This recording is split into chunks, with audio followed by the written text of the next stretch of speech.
अकुशल मजदूरों से कम कमाई पर काम करने को मजबूर आंगनबाड़ी कार्यकर्ता। दिल्ली। महिला और बच्चों के स्वास्थ्य और पोषण के स्तर में सुधार लाने के साथ साथ सरकार की विभिन्न योजनाओं को लागू करने में अहम भूमिका निभाने वाली आंगनबाड़ी कर्मी अकुशल मजदूरों से भी कम आमदनी पर जीवन यापन करने को मजबूर हैं।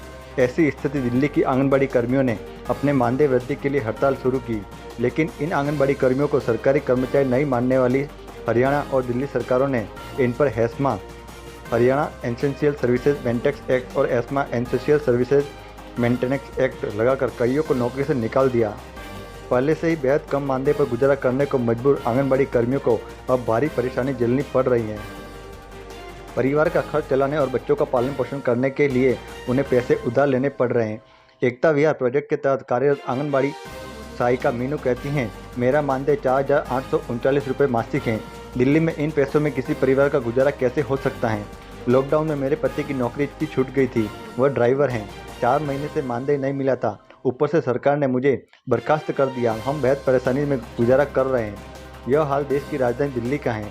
लोकसभा में प्रस्तुत आंकड़ों के अनुसार देश में दिसंबर 2018 तक 14 लाख आंगनबाड़ी केंद्र थे, जिनमें से 13.70 लाख चालू थे। महिला एवं बाल विकास मंत्रालय के आंकड़ों के अनुसार इन केंद्रों का संचालन 13.20 लाख आंगनबाड़ी कार्यकर्ता और 11.82 लाख आंगनबाड़ी सहायिकाएं करती हैं। इनमें से दिल्ली में 9,353 आंगनबाड़ी और 10,738 सहायिकाएं काम करती हैं। आंगनबाड़ी कर्मी मुख्य तौर पर 0 से 6 वर्ष तक के बच्चों और गर्भवती महिलाओं के देखभाल के लिए एकीकृत बाल विकास योजना ICDS के तहत काम करती हैं। तय जिम्मेदारियों के अलावा सरकार समय समय पर आंगनबाड़ी कर्मियों को अन्य जिम्मेदारियां भी सौंप देती हैं। कोरोना महामारी के दौरान इन्होंने ही घर घर खाना व दवाएं पहुंचाई। त्वरित गति से कोरोना वैक्सीन का टीकाकरण भी इन्हीं के कारण संभव हो सका। हाल ही में सुप्रीम कोर्ट ने भी स्वीकार किया कि सरकार जितना काम लेती है उसकी तुलना में आंगनबाड़ी कार्यकर्ता और सहायिकाओं का मानदेय बेहद कम है। आंगनबाड़ी कर्मी लंबे समय से मानदेय वृद्धि सहित अन्य मांगों को लेकर संघर्ष कर रही है। दिल्ली में 22 सूत्री मांगों को लेकर 31 जनवरी 2022 से Delhi state anganwadi workers and helpers unit के नेतृत्व में 22,000 आंगनबाड़ी कर्मियों ने लगातार 38 दिनों तक हड़ताल किया, लेकिन उन पर HESMA Haryana essential services maintenance act और ESMA essential services maintenance act लगाकर हड़ताल पर 6 महीने के लिए रोक लगा दी। 9 मार्च को हेस्मा और एस्मा लागू होने के बाद आंगनबाड़ी कर्मियों की यूनियन इस फैसले के खिलाफ हाईकोर्ट चली गई और फैसला आने तक हड़ताल को स्थगित कर दिया। हड़ताल स्थगित होने के बाद काम पर लौटी 884 आंगनबाड़ी कर्मियों को दिल्ली सरकार ने बर्खास्त कर दिया। सरकार यह संख्या ज़्यादा बढ़ाना चाहती थी, लेकिन हाईकोर्ट ने आंगनबाड़ी कर्मियों की याचिका पर सुनवाई करते हुए नई भर्ती करने पर रोक लगा दी है। मामले की सुनवाई अभी जारी है। दिल्ली में न्यूनतम मजदूरी भी नहीं दे रही सरकार। आंगनबाड़ी सहायिकाओं को प्रति माह 4,839 रुपये मानदेय मिलता है, जबकि दिल्ली में अकुशल मजदूरों की न्यूनतम मजदूरी 16,064 रुपये प्रति माह है। सहायिकाओं को इसी पैसे में पूरे परिवार का खर्च उठाना पड़ता है। दिल्ली जैसे महंगे शहर में 4,839 रुपये प्रति माह में परिवार का खर्च, बच्चों की शिक्षा का खर्च वहन कर पाना बेहद मुश्किल है। परिवार के किसी सदस्य के बीमार पड़ने की स्थिति में हालत असहनीय हो जाते हैं। पिछली बार 2017 में आंगनबाड़ी वर्कर्स हेल्पर्स का मानदेय बढ़ाया गया था, लेकिन तब भी आंगनबाड़ी कर्मियों को 58 दिनों की हड़ताल करनी पड़ी थी। दिल्ली में अकुशल मजदूरों की न्यूनतम मजदूरी 16,064 रुपये, अर्धकुशल की 17,693 रुपये और कुशल मजदूरों की न्यूनतम मजदूरी 19,473 रुपये है। लेकिन आंगनबाड़ी वर्कर्स को 9,678 रुपये और आंगनबाड़ी हेल्पर्स को 4,839 रुपये प्रति माह दिया जाता है। हड़ताल के दौरान ही दिल्ली सरकार ने आंगनबाड़ी वर्करों और हेल्परों का मानदेय बढ़ाकर क्रमशः 12,700 और 6,810 रुपये कर दिया था, जिसे अभी तक वितरित नहीं किया गया है। बढ़ती महंगाई के इस दौर में जब महंगाई दर 15% से ज़्यादा हो जाने के कारण डीजल, पेट्रोल, खाद्य तेल और सब्जी की लगातार बढ़ती कीमतों के बीच आंगनबाड़ी कर्मियों को परिवार का खर्च चलाने के लिए किस तरह का संघर्ष करना पड़ता होगा, इसका सहज अंदाजा लगाया जा सकता है। 4 महीने से बकाया है मानदेय। बेहद कम मानदेय होने के बाद भी आंगनबाड़ी कर्मियों को जनवरी 2022 से ही मानदेय का भुगतान नहीं किया गया है। आंगनबाड़ी कर्मियों से केंद्र और राज्य सरकारें अलग अलग योजनाओं के लिए काम सर्वे करवाती हैं और उसके लिए भुगतान करती हैं। कई योजनाओं का ये भुगतान भी आंगनबाड़ी कर्मियों को वर्षों से नहीं मिला है। मेहरौली प्रोजेक्ट के तहत आयनागढ़ में आंगनबाड़ी केंद्र संख्या 99 में 72 कार्यकर्ता कार्यरत। पूनम बताती हैं कि साल 2013-14 में मैंने BLO का काम किया था। जनवरी 2020 में पेंशन प्रमाणीकरण का सर्वे किया था। 2020 में हमने घर घर जाकर पालतू जानवरों के बारे में सर्वे किया था। कम्युनिटी बेस्ड इवेंट, प्रधानमंत्री मातृत्व वंदना योजना, इस सभी योजनाओं के तहत हम काम कर चुके हैं, लेकिन मजदूरी का भुगतान नहीं हुआ है अथवा कुछ लोगों को आंशिक भुगतान किया गया है। मानदेय मानदेय में इन सभी को जोड़ दिया जाए तो मेरा कुल बकाया करीब 76,590 रुपये है। साल 2018 में प्रधानमंत्री नरेंद्र मोदी ने आंगनबाड़ी कार्यकर्ता और सहायिकाओं के मानदेय में क्रमशः 1,500 रुपये और 750 रुपये बढ़ाने की घोषणा की थी। 4 वर्ष हो चुके हैं, लेकिन आंगनबाड़ी कर्मियों को इस राशि का भुगतान नहीं किया गया है। अपने मांग पत्रक में आंगनबाड़ी कर्मियों की मांग है कि दिल्ली सरकार और केंद्र सरकार सुनिश्चित करे कि केंद्र सरकार द्वारा घोषित व 1 अक्टूबर 2018 से लागू मानदेय वृद्धि की बकाया राशि अगस्त 2021 तक 34 महीनों के लिए कार्यकर्ता और सहायिकाओं को क्रमशः 51,000 और 25,000 रुपये का तुरंत भुगतान किया जाए। कोरोना महामारी के दौरान थी कोरोना योद्धा।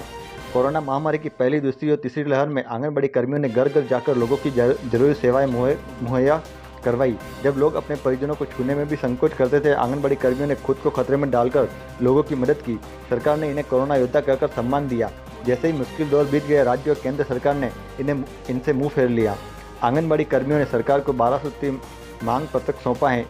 उनमें प्रमुखता से यह मांग है कि कोविड महामारी के दौरान कार्यरत आंगनबाड़ी कर्मियों के लिए सुरक्षा के समुचित इंतजाम किया जाए व उनके संक्रमित होने की स्थिति में उचित इलाज की जिम्मेदारी विभाग द्वारा उठाई जाए।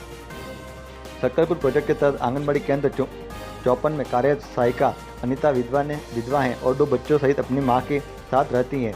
बर्खास्त की गई 884 आंगनबाड़ी कर्मियों में शामिल अनिता कहती हैं कि कोरोना महामारी के दौरान हम लोगों ने सिर पर रखकर सूखा दलिया और भुना हुआ चना प्रत्येक घर तक पहुंचाया।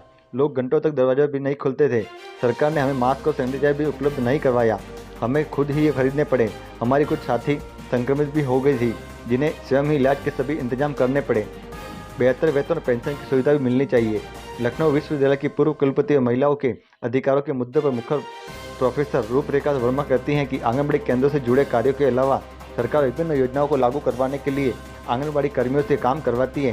सर्वे सहित व सभी कार्य जिनके लिए सरकार के पास कर्मचारी नहीं हैं, आंगनबाड़ी कर्मियों के मत्थे ही मर देती हैं। प्रोफेसर वर्मा आंगनबाड़ी कर्मियों के संघर्ष को जायज बताते हुए कहती हैं कि आंगनबाड़ी कर्मियों के काम के घंटे और कार्यों का स्वरूप निर्धारित किया जाना चाहिए।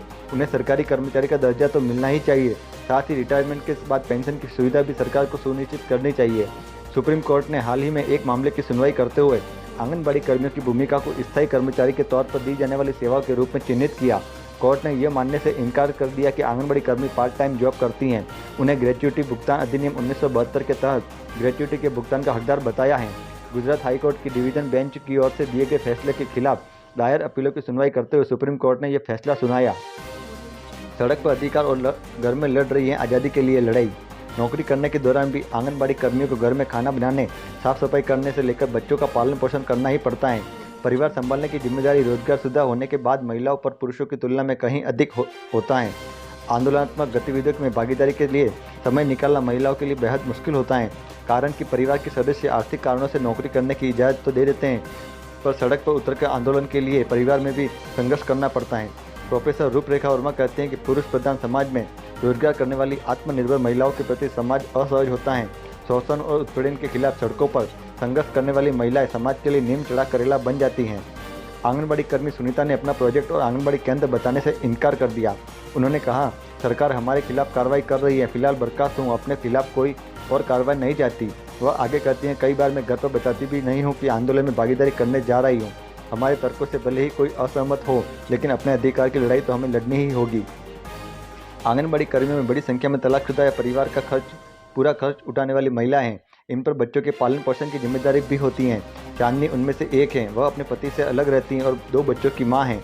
उन्होंने इंडिया एक्सप्रेस में बताया कि आंदोलन में भागीदारी करना और परिवार भी संभालना हमारे लिए चुनौती है, जिसका हम सामना कर रहे हैं। जब 38 दिनों तक हमारी हड़ताल चली थी, तब बच्चों के स्कूल भी बंद थे। मैंने घर के अंदर बच्चों को बंद करके चली जाती थी। आंदोलन से लौटकर बच्चों की देखभाल और घर के काम करती। 2-3 बार जब पुलिस ने कुछ साथियों को पकड़ लिया तो बिना किसी को सूचित किए थाने जाना पड़ा और वहां घंटों रुकना पड़ा। आंदोलन में शामिल होने से जीवन में क्या बदलाव आया? सवाल जवाब देते हुए वो कहती हैं कि हमारा मानदेय पहले से ही बहुत कम है, ऊपर से सरकार नियमित भुगतान नहीं करती है। आंदोलन के अलावा हमारे पास कोई उपाय नहीं बचा है। आंदोलन में भागीदारी से हमारा आत्मविश्वास काफ़ी बढ़ा है।